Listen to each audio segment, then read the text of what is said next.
নমস্কাৰ মৰমৰ ছাত্ৰ ছাত্ৰী আৰু মোৰ বন্ধু বান্ধৱীসকল আহোম ক্লাছেছ ইউটিউব চেনেলটোত আপোনালোকৰ স্বাগতম জনাইছোঁ। আজি মই তোমালোকৰ কাৰণে লৈ আহিছোঁ ক্লাছ 8ৰ লেছন 12 ৰিপ্ৰডাকশ্যন অফ এনিমেলছ। ছাত্ৰ ছাত্ৰীসকল এই পাঠটো তোমালোকৰ কাৰণে খুবেই ইম্পৰ্টেণ্ট। এইটো তোমালোকৰ জেনেৰেলি গোটেই জীৱনত কাম আহে। এইটো তোমালোকে জানাৰ খুবেই দৰকাৰ। আৰু এইটো হ'ল ৰিপ্ৰডাকশ্যন অফ এনিমেলছ। এইটো হ'ব প্ৰাণীৰ প্ৰজনন। ছাত্ৰ ছাত্ৰীসকল তোমালোকে ভিডিঅ'টো স্কিপ নকৰাকৈ গোটেইখিনি চাবা। ইয়াত অনুশীলনীত যিমানখিনি কুৱেশ্যন আছে মই তোমালোকৰ কাৰণে গোটেইখিনি লৈ আহিছোঁ আৰু তোমালোকে ভালকৈ মুখস্থ কৰি ল'বা। ইয়াৰ পৰাই তোমালোকৰ এক্সামত কমন পৰিব। প্ৰথমত দিয়া আছে আমাৰ ইয়াত 1 নম্বৰত জীৱৰ প্ৰজননৰ গুৰুত্ব ব্যাখ্যা কৰা। প্ৰজনন বুলিলে আমি কি বুজো সেইটো তোমালোকে বুজি ল'বা।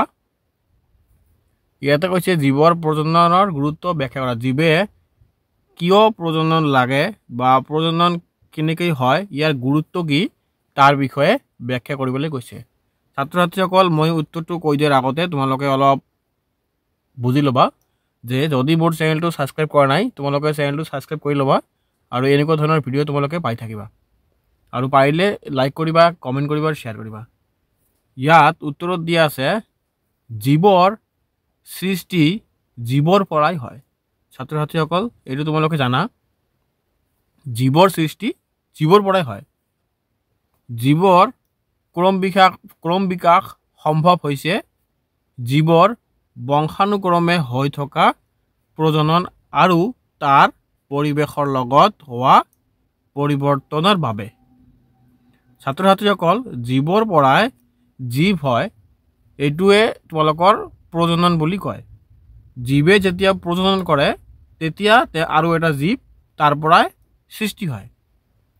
এই প্ৰজাতিৰ ধাৰাবাহিকতা বা বংশানুক্ৰমতা ৰক্ষা কৰিবলৈ হ'লে সেই জীৱৰ পৰা নতুন জীৱৰ সৃষ্টি হ'ব লাগিব।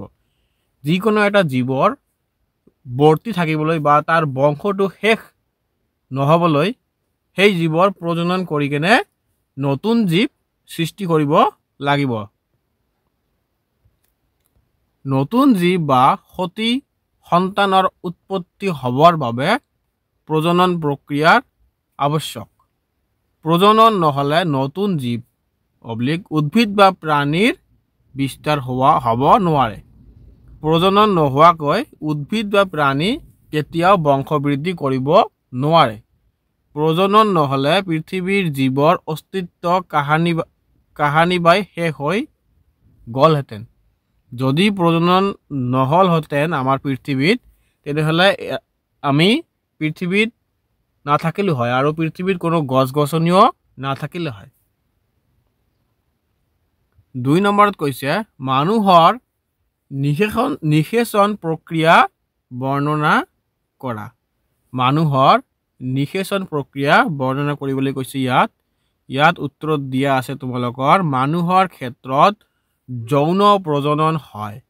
যৌন প্ৰজননত পুৰুষৰ অণ্ডকোষত উৎপন্ন হোৱা শুক্ৰাণু সংগমৰ সময়ত মহিলাৰ জৰায়ুত সোমায়। জৰায়ুৰ ইতিমধ্যে থকা পৌনত ডিম্বাণুক হেজাৰ হেজাৰ শুক্ৰাণুৰ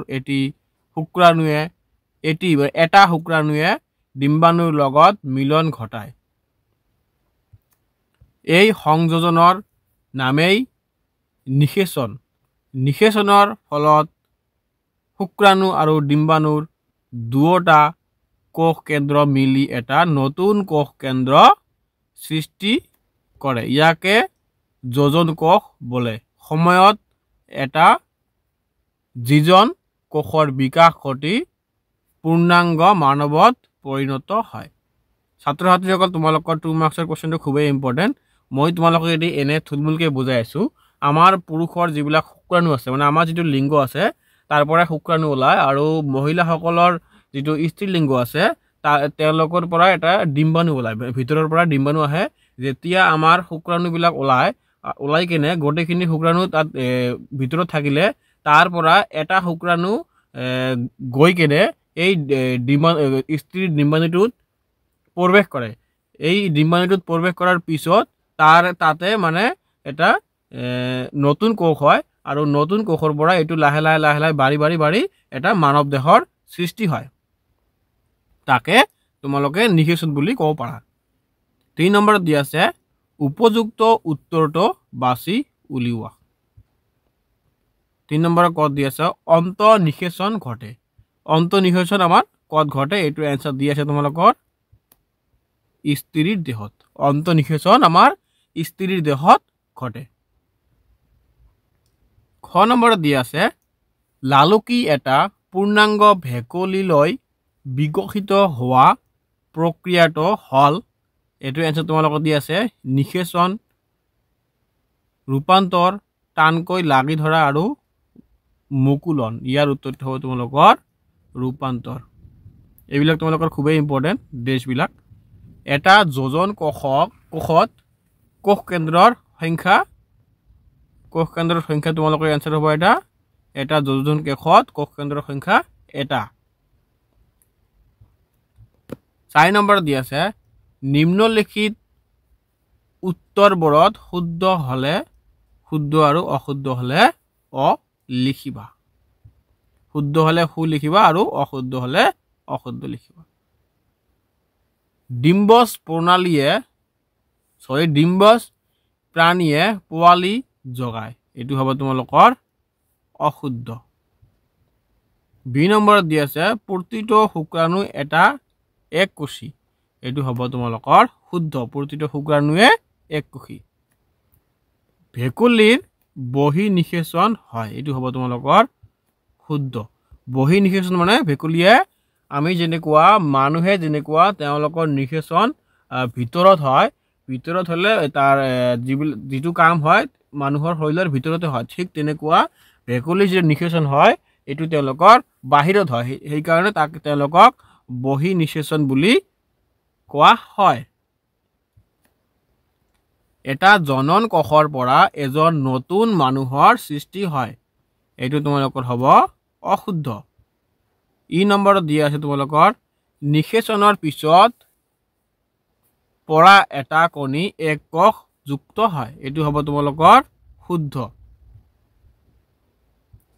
F নম্বৰত দিয়া আছে এমিবাই মুকুলনৰ দ্বাৰা বংশ বৃদ্ধি কৰে এইটো হ'ব তোমালোকৰ অশুদ্ধ G নম্বৰত দিয়া আছে অযৌন প্ৰজননত নিষেচনৰ আৱশ্যক এইটো হ'ব তোমালোকৰ অশুদ্ধ ছাত্ৰ ছাত্ৰীসকল এইবিলাক তোমালোকৰ খুবেই ইম্পৰ্টেন্ট H নম্বৰ দিয়া আছে দ্বৈত বিভাজন এটি অযৌন প্ৰজননৰ পদ্ধতি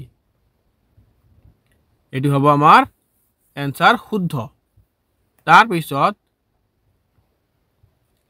I নম্বৰ দিয়া আছে তোমালোকৰ নিষেচনৰ ফলত এটি যোজন কোষৰ গঠন হয় এইটো হ'ব তোমালোকৰ এনসাৰ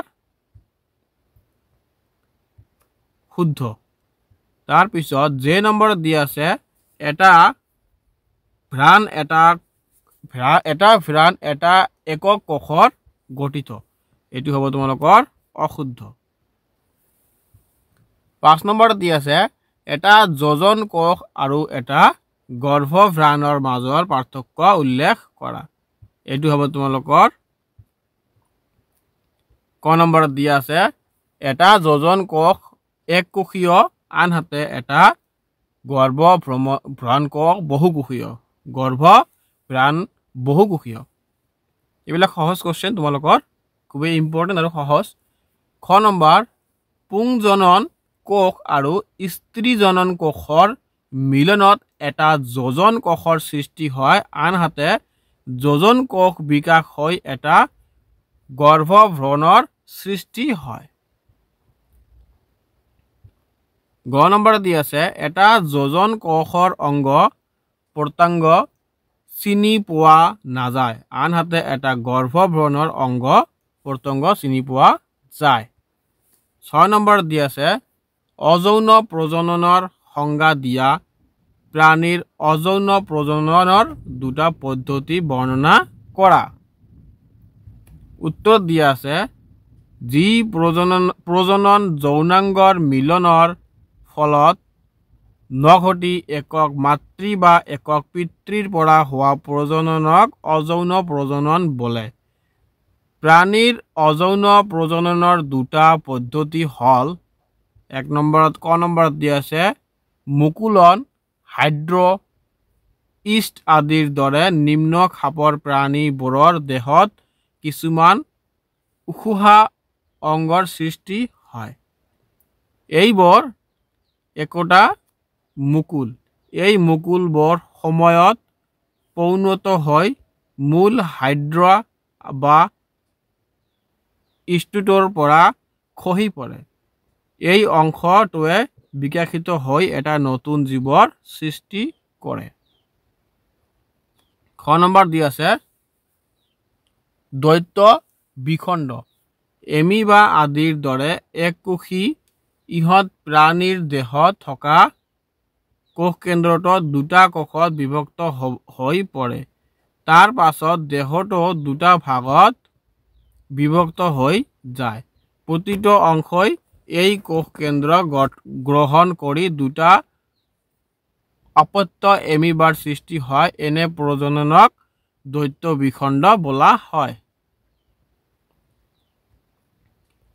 স্ত্ৰী প্ৰজনন অংগৰ কোনটো অংশত ভ্ৰান্ত লাগি থাকে? ইয়াৰ উত্তৰটো হ'ব তোমালোকৰ, এইটো খুবেই ইম্পৰ্টেণ্ট, উত্তৰটো হ'ব তোমালোকৰ স্ত্ৰী প্ৰজনন অংগৰ জৰায়ুত ভ্ৰান্ত লাগি থাকে। 8 নম্বৰত দিয়া আছে ৰূপান্তৰ কি? উদাহৰণ দিয়া। উত্তৰ, পলু অথবা লালকী অৱস্থাৰ পৰা বহুতো পৰিৱৰ্তনৰ মাজেৰে প্ৰাপ্ত বয়স্ক প্ৰণালী সলনি হোৱাকে ৰূপান্তৰ বোলে। উদাহৰণস্বৰূপে ক নম্বৰত দিয়া আছে যেনেকুৱা পখিলাৰ ক্ষেত্ৰত কণী, পলু, লেটা, পখিলা। এইবিলাক কুৱেশ্যন তোমালোকৰ এনচাৰটো ডাইৰেক্ট দিয়া আছে ইয়াতে এনচাৰ দিয়া আছে তোমালোকৰ পখিলাৰ ক্ষেত্ৰত কণী, পলু, লেটা, পখিলা। প্ৰথমতে কণী হয়, তাৰপিছত পলু, তাৰপিছত লেটা, তাৰপিছতহে পখিলা হৈ উৰি যায়। ঠিক তেনেকুৱা ভেকুলীৰ যেনেকুৱা হয়, ভেকুলীৰ ক্ষেত্ৰত প্ৰথমত কণী, তাৰপিছত লালুকি, তাৰপিছতহে ভেকুলী হয়। 9 নম্বৰত দিছে আমাৰ এতিয়া অন্তঃনিষেচন আৰু বহিঃনিষেচনৰ মাজত পাৰ্থক্য উলিওৱা। ইয়াৰ উত্তৰটো হ'ব অন্তঃনিষেচন আৰু বহিঃনিষেচনৰ মাজত পাৰ্থক্য হ'ল, ক নম্বৰত দিছে আমাৰ নিষেচন স্ত্ৰী জননৰ ভিতৰত ঘটে, আনহাতে বহিঃনিষেচন স্ত্ৰী দেহৰ বাহিৰত ঘটে। ছাত্ৰ ছাত্ৰীসকল এইটো খুবেই সহজ। অন্তঃনিষেচন মানে স্ত্ৰীৰ দেহৰ ভিতৰত ঘটে আৰু বহিঃনিষেচনবিলাক স্ত্ৰীৰ দেহৰ বাহিৰত ঘটে। খ নম্বৰ দি আছে অন্তঃনিষেচনত মাইকী প্ৰাণীটোৱে নিষিক্ত কণী পাৰে বা পোৱালি জগায়, আনহাতে বহিঃনিষেচনত মাইকী প্ৰাণীটোৱে কেৱল নিষিক্ত কণী পাৰে। গ নম্বৰত দিছে উচ্চ খাপৰ প্ৰাণী যে মানুহ, গৰু আদিৰ ক্ষেত্ৰত অন্তঃনিষেচন হয়, আনহাতে মাইকীয়ে এৰি দিয়া কণীৰ ওপৰত বহিঃনিষেচন হয়। ঘ নম্বৰত দিছে অন্তঃনিষেচনে স্ত্ৰী জননৰ ভিতৰত শুক্ৰাণু ত্যাগ কৰে, আনহাতে বহিঃনিষেচনে স্ত্ৰী দেহৰ বাহিৰত মাইকীয়ে এৰি দিয়া কণীৰ ওপৰত শুক্ৰাণু ত্যাগ কৰে। 10 নম্বৰত দিয়া আছে তোমালোকৰ তলত দিয়া ইংগিতবোৰ ব্যৱহাৰ কৰি শব্দ শৃংখলাটো সম্পূৰ্ণ কৰা। 1 নম্বৰ দিছে আমাৰ পখিলা, ভেকুলী আদিৰ নিচিনা জীৱৰ জীৱন চক্ৰত ক্ৰমে পলু অথবা লালকিৰ পৰা বহুতো পৰিৱৰ্তনৰ মাজেৰে পূৰ্ণাংগ অৱস্থালৈ সলনি হোৱা প্ৰক্ৰিয়া। এইটো হ'ব তোমালোকৰ উত্তৰ, ৰূপান্তৰ। 2 নম্বৰত দিয়া আছে ইষ্ট, হাইড্ৰা আদি মুকুলৰ দ্বাৰা হোৱা প্ৰজনন। এইটো ক'ব তোমালোকৰ মুকুলন। এবিধ জৰায়ু প্ৰাণী এটো হ'ব তোমালোকৰ কুকুৰ তাৰ পিছত 4 নম্বৰত দি আছে যৌন প্ৰজননত জনন কোষ মিলিত হৈ গঠন কৰা কোষক কি বোলে তোমালোকৰ এটো আমি আগতে পাই আহিছো যোজন কোষ 5 নম্বৰত দি আছে পোৱালি জগোৱা প্ৰণালীক এটো হয় তোমালোকৰ কুকুৰ 6 নম্বৰত দি আছে আমাৰ জি প্ৰক্ৰিয়াৰ দ্বাৰা প্ৰজাতি এটাই নিজৰ প্ৰজাতিৰ জীৱ সৃষ্টি কৰে বা জন্ম দিয়ে তা কি বলে উত্তৰ হ'ব ইয়াত নিষেচন ছাত্ৰ ছাত্ৰীসকল মই তোমালোকৰ ভিডিওটো ইয়াতে শেষ কৰিলো তোমালোকে মোৰ ভিডিওটো স্কিপ নকৰাকৈ যদি গোটেইখিনি চাই আছা তেনেহলে চেনেলটো সাবস্ক্ৰাইব কৰি দিবা আৰু পাইলে তোমালোকৰ বন্ধু বান্ধৱীৰ লগত শেয়াৰ কৰি দিবা মোৰ এই চেনেলটো তোমালোকৰ ক্লাস 6 ৰ পৰা ক্লাস 12 লৈকে তোমালোকে গোটেইখিনি কোশ্চেন আনসাৰ আৰু কিতাপৰ ইনফৰমেশন কিবা জবৰ ইনফৰমেশন তোমালোকে পাই থাকিবা সো ছাত্ৰ ছাত্ৰীসকল মোৰ চেনেলটো তোমালোকে সাবস্ক্ৰাইব কৰি ৰাখিবা ধন্যবাদ জয় আই অসম